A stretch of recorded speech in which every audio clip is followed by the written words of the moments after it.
Good morning, coffee moaners. If you are listening on podcast, you won't understand why I'm now laughing, because we've worn the same thing again. He goes off to one room to get dressed, I go off to the other, and we've come down in the same. When do I? It's stripes. What's Anyway. to your collar? Someone sort of like taking It's a chunk supposed out to of be it. like that. It's fashion. What is it supposed to do? I don't know. It's supposed to be off the symmetrical or something. Off the symmetrical.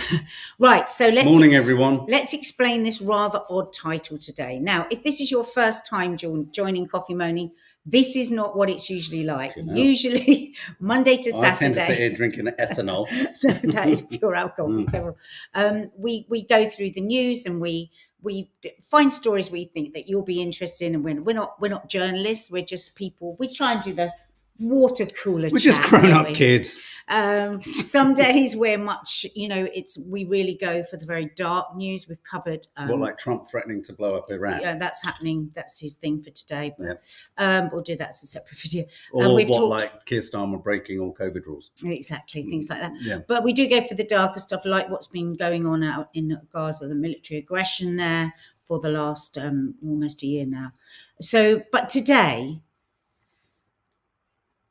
we were looking through the news and we said, I'm going to do a separate video about Gaza for today. We did a separate video about America. And I said to Mark, now for those of you that know him well, you will understand why this is so odd. I said to Mark, let's throw caution to the wind and let's just do one topic. And the topic is sex. Let's talk about sex. Right? No, shush. Wait a minute, because I've got to tell them how you reacted. Okay. Right. How, for those that know and love Mark, how did he react? The title of this article was, Mark, how to future-proof your sex life. 6 ways that sex inevitably changes over the course of your life and how to be ready for that. Okay, so people that know Mark well, how did he respond? Let's read out some of the comments. Let's see who hits the nail on the head. Again, if you're new to the channel... Billy Talon says he took his pants off. 100%. Thanks, Billy. Those of you that are new to the channel, we do have a brilliant community here. So make sure you're part of it. Subscribe to the channel. Hit the notification bell. Be here with us. They know us so well that I can ask the most obscure question and somebody will have the answer. Jackie Pugh, Christmas has come already. Did I say that? Okay, go on. Ellen, Mark seems very excited and hopeful. The country pumpkin, I can imagine he was quite excited. Okay, Hang on. He said no, Becca. He said no, with a hilariously laughing emoji. So, this one. Mark went into panic mode. Bell X. Now, you see, what do I say to you? Somebody will always get the right answer. Now, everybody's answer there, dance like a toddler at a wedding. I love how well you know us. Nick W. I love you guys. For those of you that are new here, I'm going to put more up. Mark likes a bit of How's Your Father? Yeah, with you. Well, so I was expecting all of those perfectly pitched comments, but what I got was... Did he get his fisherman?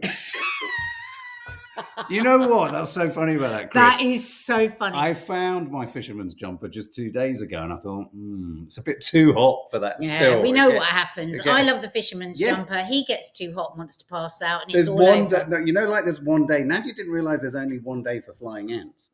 There's one day for me to wear a fisherman's jumper and drop my pants. There's only one day. Don't say drop your pants. Now you've given an ick to the sweater. So stop. Sweater? You said sweater. I take the word sweater. I said jumper. Because you're sweating it all the time. But anyway, come on, don't forget we're on a bit of a time code today. Keep going. So I love every single comment here. I find this just so wonderful. But actually, the person that was right was the person that said panic. Now, Zoe says panicked with excitement. No, he didn't. He did not panic with excitement. He went, well, I don't know what you mean. What do you mean? What do you mean? He actually got quite annoyed and started to sweat in more of an annoyed way than an No, excited that's way. really unfair. I started laughing my head off, and he was like, I don't understand what you're laughing about. I said, I'm laughing my head off at what all the subs are going to say when I tell them this, that you got annoyed, frozen in time, and started to sweat with horror. I had a current affairs panic. That's what I call it. I was looking through lots of news stories. Thank you, Jacqueline. To be honest with you, Jacqueline Clements, I had been going through the news, isn't it fair to say, for a good hour and 15 minutes. No, and it's not about there isn't news. Of course, there's massive news, but we're always trying to think about what have we talked about this week? Where's the balance? Yeah, all right, now this is a bit boring. No, hang on a minute. This. And then you suddenly throw, as you do so often, you will become, how do I put this? Provocative, alluring, suggestive, talking about sex, wanting sex Mark, at all the wrong times, usually me? when I'm negotiating a slip road onto the M25. Absolute bollocks. And you are wrong, because I was saying we need to talk to people about it. Because people love talking about it. Now, I would say I would not Thanks, change. Zoe. I think maybe you caught Mark off guard with it. Yes, I did. I caught him off guard. Thanks, Zoe. You did. You cannot catch Mark off guard. You cannot make quick changes about things without him going like this. It's so funny. But here's the thing. Exactly, Lou. I always say I would not give up ADHD for anything. I love being ADHD. Sex. And part of that is sometimes where I do just go, oh, let's just... Now, is anybody glad that instead of doing world politics and Keir Starmer, we are doing sex? Let's talk about sex, baby. Let's talk about you and me. Let's talk about all the good times. Can't believe we're striped tops. What are those twins from the Roald Dahl? We're like that. Those Tweedledee twins. and Tweedledum. Yeah. That's Alice in Wonderland, not Roald Dahl.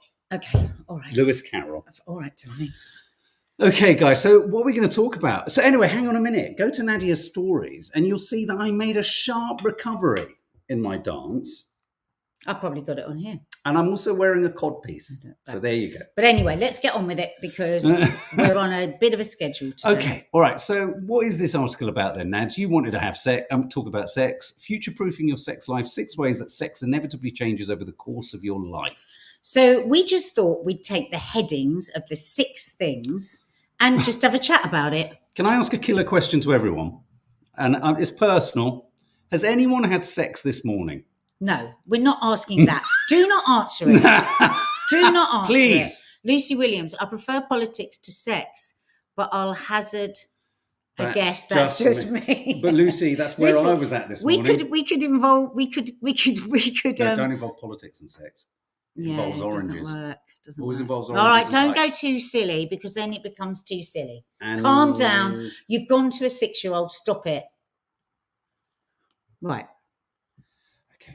What don't you no, do that it, wasn't you're the going to take first us one. off air. That's the first one. Like I've said to you 5 million she times. does this is how Nadia uses her phone. Right, she goes, well, we're not going to get through anything here if you keep being silly. What's the first right, one? First one. You're too tired to have sex. Can I just ask this question? Yes. Right? I want to ask it of you guys. I want to ask it of you. Ooh. Does anyone know a man that is too tired for sex? Why did your voice go funny when you said too tired? Too You tired. watched that? I don't know why. Has anyone, you went like this, does anyone know a man gets too tired for sex? Because I've spoken What to was many nerve-wracking women. about that? I've spoken to many women that get too tired to have sex, but I've never heard a man say it. Okay. Sex for me, Lee Don says, is like winning the lottery. It never happens. Oh, Lee. Lucy Williams, no, never. You Zoe, never met him. Never happened in my life. Never met a man that was too tired. Oh, look, Alison, I won't pop your name up just in case. It's Alison Hump, my husband, LOL. Have you ever been too tired? Be honest. I don't want you to be too silly. Yes, yeah, and of course I have. I've been exhausted, absolutely exhausted. But when one's got to go, one's got to go. Oh, Mark, now don't be annoying. When you've got to be a knob end, you've got to be a knob end. Right, okay, now Sometimes that's annoying it's a me. duty. Right. No. On a serious note, though, yes, absolutely. And I think absolutely, as I get older, you do get. It's odd. It's odd feeling too tired for sex. Actually, Is it? Does it frighten men when they feel too tired? Petrifying. It's why I come downstairs in the middle of the night and slam my penis in the fridge door. You know I do. Right, okay. I'm going to stop this slide now. I'm going to stop it. We're asking serious questions. I know. I'm being silly. No, it is genuinely weird. I never thought. No, honestly, the younger me would never have thought that there would be a time where I could even be tired or too tired to even think about it. And there are many times where I never thought, for instance, that I would go for 5 days. Not too loud, all the girls. 5 days because, one's too tired of a night. But I think that, I think again, this is toxic masculinity where men feel like they can't be too tired, and it's all right to be too tired. Do you know what I mean? Yeah. And I think a lot of women would get more offended,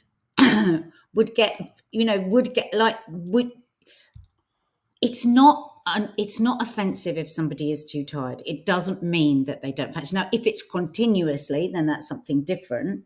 But I do know people that get really offended if their partner is too tired to have sex. Well, I tell you what's something that used to creep into, I think, situations. Yeah. But I think when one's younger, one has this idealized idea. It's a bit like the honeymoon period in a relationship. You can't, even we'll say something, well, you can't have the honeymoon period for life.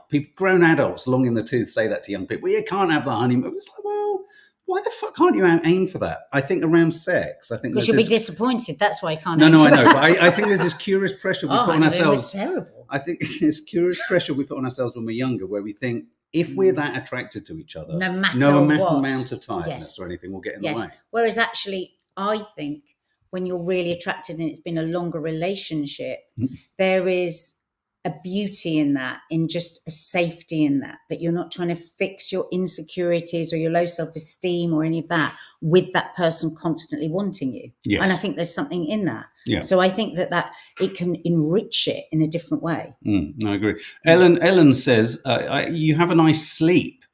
After, though, from what I remember. You have a nice sleep. Zoe says Mark doesn't seem to be panicking now. He's got himself back on track, hasn't he? Faith, I like what Faith says here. Mentally or physically tired, they are different, I think. Yeah. Yeah, I think I tell you something that I do think creeps stress into and low mood has an effect, doesn't it? I do think sometimes what can creep into, I'm not saying it has for me, but what can creep into heterosexual male-female relationships is a sort of, I think women can sometimes just not believe that men aren't always up for it. Yeah, and I think that's a real problem, because I think that pressure endorses and validates toxic masculinity. We've spoken about this before, that women play a huge part in the toxic masculinity problem as well, because we've been sold that a man should just want you all the time and be up for it all the time. Well, no.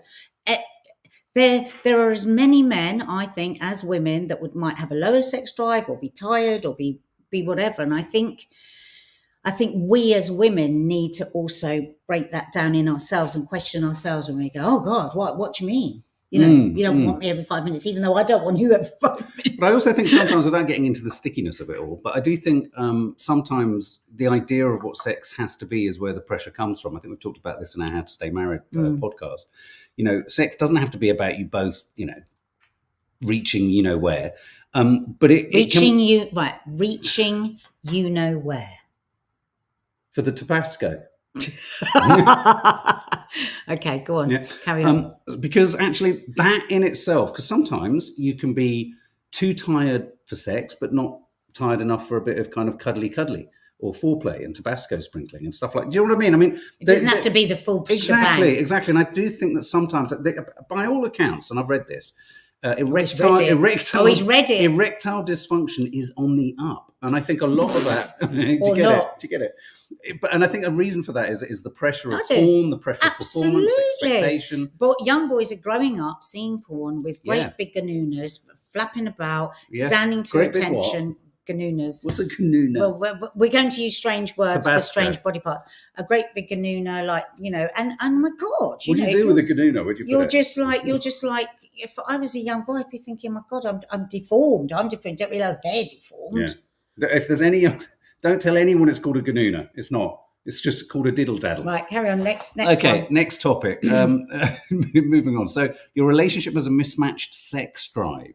Desire will return when there's space for it. So the idea, so this future proofing your. So what do you do against too tired to have sex? I mean, did they say? I think Mismatched, and it's the same with every article that I've read since I was this big about sex, every sexologist I've ever listened to, that when there has become a distance between you, what happens often, and many of my friends will say this as well, you don't want to get close to the other person. You don't want to put your hand on the knee. You don't want to give them a hug, because then it's immediately like, okay, this is my moment. And that's when that lack of communication comes in. This is my moment. And what they always seem to always recommend, isn't it, is abstinence. So the two of you say, we're not going to have, you have a conversation. You say, look, it's not working at the moment. I'm feeling like insecure. I want to be closer to you. I want us to be more intimate, but I just the sex thing isn't quite going. So you're for me de-escalating to escalate. So what you do is you say, okay, for the next month, under no circumstances are we having sex, right? Whatever happens, however hot under the collar we get, we're not having sex, but we are going to hold each other, touch each other, cuddle up on the sofa like we used to, all of that. And you know, if there is still a bit of fire there, I mean, if the fire is dead, if there is like not even a glow in the embers, nothing's going to do it, I don't think. But if there's a little bit of hope and a little bit of oxygen, a little bit of fanning, and I think that's through intimacy without sex, that's when it will increase. You know, I think generally, and it's a generalization, men find it harder to do just that, like that casual affection, just like an arm around them, and they don't do we, because you're being silly again, so you've got hurt. No. Like that. You know, they don't fill the dishwasher. They don't do all those things. All those things are intimacy. Oh, are you all right? How was your day? Oh, you're rushing out this morning. Can I do anything? Is there anything I can get you? Is there all that stuff that generally women tend to do more for the family and for their partner? You know, the running around, the getting things, the helping, all that sort of stuff. And it's what we were talking about yesterday, wasn't it? Being cherished, to cherish each other and ban sex. And then I think then those feelings can come back. Lee Peart says, I think I sense Mark is treading a fine line. I feel like I'm on an absolute knife edge. Because he's gone to like a toddler. I have not. Of overexcitement. It's not overexcitement. I'm trying to be meaningful, deep, and you're the one who said ganoonas. Mark, ganoonas is not a sexy thing. You said a ganoona. I know, because But I it's was not very adult, using is it. I use Tabasco, which I think is a kitchen condiment. Yeah, but Tabasco, I mean, that was a silly thing to say. Someone just said here, Janine K, this is a good point. Abstinence makes the when it's been 2 weeks since the DDO for me and my partner. DDO? Is that what you got? So much better for both of us. Exactly. So, but I think what really can work, if there has been a disconnect, is actually saying we are not going to do it. I gave this advice to a friend of mine. That's quite horny, isn't it? I gave this advice to a friend of mine, and she said she just couldn't believe how much it worked. Hang on a minute. They were going away on holiday, and I said, she goes, he used to just like, he used to do this and he used to do that, and now it's just like we kind of get it done and da da da. I said, why don't you say to him, listen, we need to reconnect, all of what I've said, and just da da da. And she said they were absolutely gagging for it 10 days into the holiday. So restrict. This is about restriction. Because then you get into the intimacy and there's the a kindness. kind of submission and dominatrix element in this writ large. I can only talk from a woman's point of view, but any women I think will know this. It's like when somebody first is with you and they really like you, you could literally be lying there and you could go, oh, can you get me oh yeah, what do you want? They go and do things for you. They go and get things for you. They jump in the car and go down to the off license. I go to the off license on a regular basis. Mark, this isn't about you and off licenses. I'm taking it very personally, sorry. Okay. Please, when you go to your off license, can you not put the blue carrier bag into the fridge with your cans, please? Please. It's not sexy. You don't know where that carrier bag's been. I go into the fridge and the carrier bag from the... I do know where it's been. Okay. Is anything chiming with anybody here? Rachel Mason Let's read says, that. I'm tired of abstinence. Just need to find the elusive playmate that matches my vibe and energy, like panning for gold. Wow. Oh, sweetie. Well, yeah, I mean, that sort of enforced abstinence is a very different thing, isn't it? That's a very different thing. Gabrielle, Yeah. I do think if one partner makes a move to initiate sex and the other partner turns it down, it can really hurt feelings and that person can feel rejected. I'm pleased you say that, Gabrielle, because I think one of the biggest problems or flashpoints in any relationship is misreading signals. And when you misread signals, I do think it's about women as much as men projecting what they think the standard behavior of a man is and what a woman is. Men feel they need to do this because that's what men do. Women think this is what men do because this is what men do. I think we have to, and I think there's a lot to be said, going back to something again we did talk on our marriage podcast about not scheduling so that like there's a lack of kind of, spontaneity. You can be spontaneous on a night if you still say, well, let's just say we know we're working towards that night in some way, because then you're both but then again, I would hate that. one of the problems with that is I've what if you gone don't right feel off like that it on the idea. day? Yeah, no, pressure. That's a silly fuck that idea. stupid idea. Men don't know these things. But Mark, Mark's mum is gay, and he grew up in a household within a gay relationship. And he said it was no different. He said, didn't you? There was still the same like misunderstandings and arguments all the time. And What was the famous it's not sex necessarily manual men and book? women. I think it's when you put two people together, things. What was that famous book called? The Joy of Sex. Right. So this was what was confusing for me as a young boy, because many of you might not know this. There was a lesbian version done. So I go to the Joy of Sex book, and I'm looking at it and I'm thinking, where am I? It didn't make any sense. I was thinking, I'm incredibly conversant in maybe all that's sorts why of you're lesbian constantly sex. saying, where am I? What, That's in had the a bedroom? deep and long effect on you. It has. Next it has. title. Okay. So, and I'm going to read out some. Maybe it's why comments. I like scissors. Okay, you've lost interest in sex. That's the next one. Is that, or is that, have you done that one? Sorry, you've just gone. You've left the room. Well, so no, I'm just thinking sorry. about the difference between loss of interest in sex, and loss of interest in your partner. Ooh. Because, like, first of all, a real drop in libido, it's always worth talking to your doctor about, isn't it? Because, like, you can have suddenly became very medical. Because if you're so talking about a loss of libido, talk to your I doctor. did not know how important testosterone is for a woman. Yeah, I didn't know. I had no idea. We weren't told this because you know why? Because once you're past your childbearing years, really, the establishment still believes, well, why are women worrying about wanting to have sex? And some of the top tips for men who potentially, obviously, also start to lose testosterone is weight, being overweight, being tired, stressed, worried. Exercise, stress. These are all the things. A sedentary existence. These things can contribute to a lowering of testosterone. So if it's not your hormones, and it's not the person. It's not the person because you still love the person. You can still think about fancying them, then it is going to be things like, stress, worry, making space for it. Most people can be, we hear us lower our voice all the time, can be heard wherever they are in their house. We're not like these American homes, are we? Where people like have their own bathrooms and their own, No. It's so just the stress of being potentially heard, feeling your body isn't what it was, all of those things. There is so much pressure to actually feel free enough to have sex, isn't there? Huge thing is just being too tired and feeling misunderstood, or in a long-term relationship, because this article is very much about long-term relationships, is that there's so many things that you don't bring up anymore and you don't talk about anymore because you know where it'll end up, and it'll end up in an argument. And that closing down of communication, it should never be a surprise that this is also going to close down the communication of your bodies as well. Within all of this, though, I do think, because I often sort of try and riddle me this. I do think we're very lucky. We're very fortunate. We do fancy each other and all this kind of stuff. We've been together for a long time. Someone's just said it's very hard after 35 years of marriage, 34 years of marriage. And I do think about this because if I'm honest, when I was much younger, the age of many people in this room, maybe I remember thinking, God, what must it be like when you've been in a long-term relationship, you've been with them for years, this is unrehabilitated, stupid young man. And I thought, how do you keep it interesting? How does it stay interesting? How does it? And actually, part of that isn't to each other. Well, it is about listening to each other. It is about connecting. It is about making yourself vulnerable and trusting.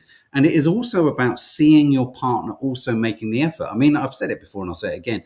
I do a lot of I happen to dysmorphia. We all, most people do in some way. the thing that gets me through doing a lot of physical exercise and stuff like that is I'm getting older, but I also think, well, I'll do whatever I can to be as attractive, but more attractive than I possibly could be if I was, doing this or doing that or not doing this. So that is baked into not just the mental health of exercise and trying to be healthier, but also doing it so that one feels like one's a more attractive proposition. You have to make the effort. But also intellectually, I do think, it's this age-old thing of, I do think also in a relationship, it's not just about physicality and appearance. It's like you say, it's about being cherished. But I also think it's about, I still get great excitement out of bringing an idea or something we could do together, or taking you to somewhere, or showing you something. And I think if you're demonstrating a sort of effort in that area, it keeps something else alive between the two of you as well. But for a lot of people that might be unhappy in their relationship at this moment, that's hard. That sounds like a massive mountain to climb, because if you're 35 years in and you're feeling really, unconnected, it has to be in really small ways. You have to make yourself think about, what are the things that I like about that person? Because we can really, I think, and I've said this before because I really believe it, I think we can say, oh, I love this person, because we're used to saying I love, but people find it very hard to say they like them. And I've done this so many times through my adult life, where I've said to other women and friends, when they've gone, oh, I do love him, I go, do you like him? And the amount of times they can't, their eyes go all over the place, they don't know what to do, because it's such a challenging question. Do I like him? Oh, no, I don't like him. So what are the things that you don't like? And are they things that you could have a discussion about? There are things, some things we just all have to, there'll be lots of things that Mark doesn't like about me that he chooses not to say. There are some, there's lots of things about Mark that I just choose not to say. So that's okay. But I think the big not likes, you have to say them. And you have to take the risk and say, but you don't say it in an angry way. So, I wish that we could and you put it out there in a way that isn't like an attack.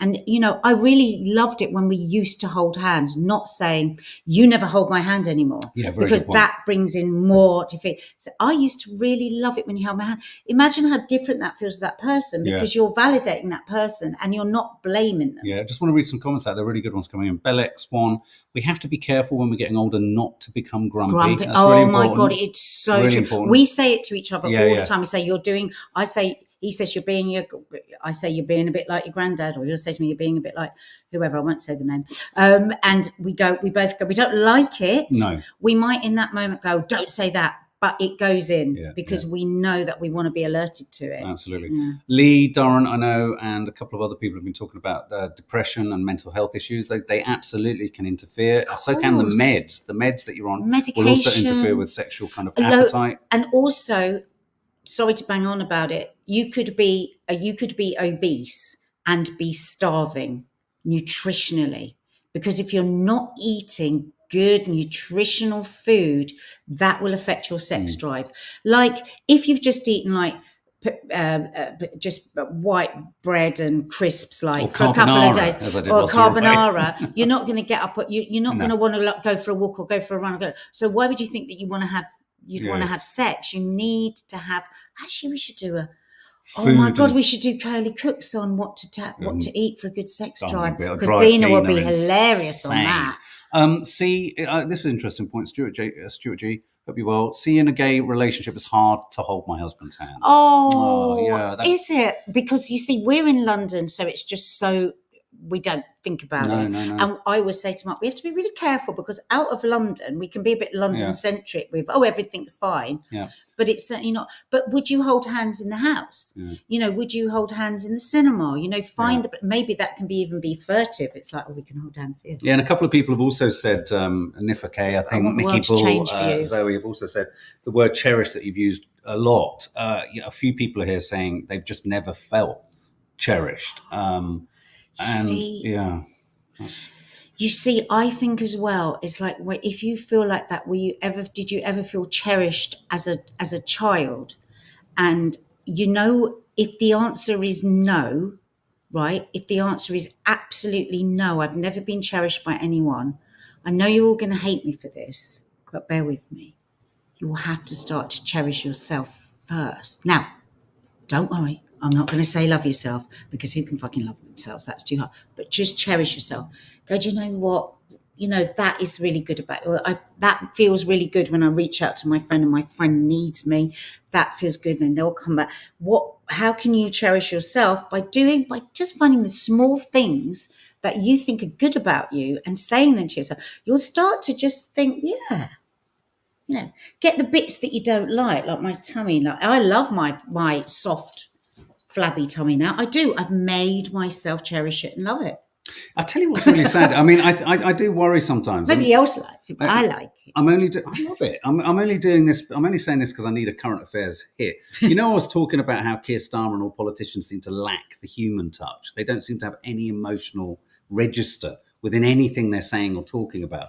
I do slightly worry sometimes that perhaps that's that sort of almost lack of the ineffable nature of cherishing and empathy. It seems to be, unless you've learned it, He's unless very you've lovely seen with it, his wife. I'm not saying he's not with his wife, but unless you've learned it, unless you've turned seen us it, all unless off by bringing unless Keir you've Starmer received it, it's very hard to kind of impart it in a relationship. It's It like, is. you know, if you haven't been hugged, you're going to struggle with hugging. Absolutely, 100%. How do you remedy that? But you know what? I never want to give up on anybody. I never want to say to somebody, you're never going to feel that, right? You start with yourself in really small ways. What do you like? There must be one thing that you like about yourself that you can say, good on you. Are you a good friend?